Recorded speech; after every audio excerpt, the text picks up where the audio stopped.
पुढच्या बातमीकडे वळूयात। लाडकी बहीण योजनेचे पुरुषाने फॉर्म कसे भरले असा सवाल खासदार सुप्रिया सुळेंनी केलाय।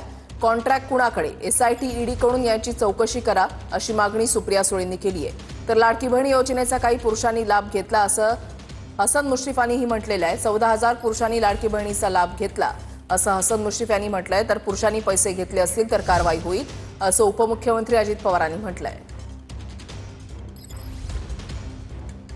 भ्रष्टाचार झाला, कुठे गेले पैसे, कोण आहेत ते, कुठल्या एरियामधले नाव आहेत, हे सगळं केलं पाहिजे, त्यांनी उत्तर दिलं पाहिजे। आणि मेन हे सॉफ्टवेअर कोणी सजेस्ट केलंय, हे सॉफ्टवेअर कंपनी कोण आहे ज्यांनी हे सगळे चुकीचे उद्योग केले। अर्थ तीच केली ना मी मागणी, एसआयटी, सीबीआय आणि ईडी याची चौकशी लागली पाहिजे। काय जोक नाहीये यो, आणि सारखंच दिसतंय चुकी। मग हे सॉफ्टवेअर केलंय कोणी, ज्या एजन्सीने हे सॉफ्टवेअर केलंय त्या सॉफ्टवेअर याला जबाबदार आहे ना।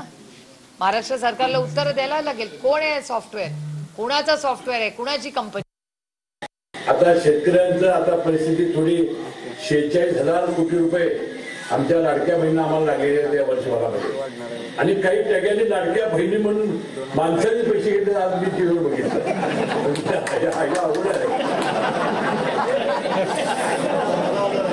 14,000 आणि आमचं त्या अधिकाऱ्यांनी काय बंदोबस्त पैसे दिले।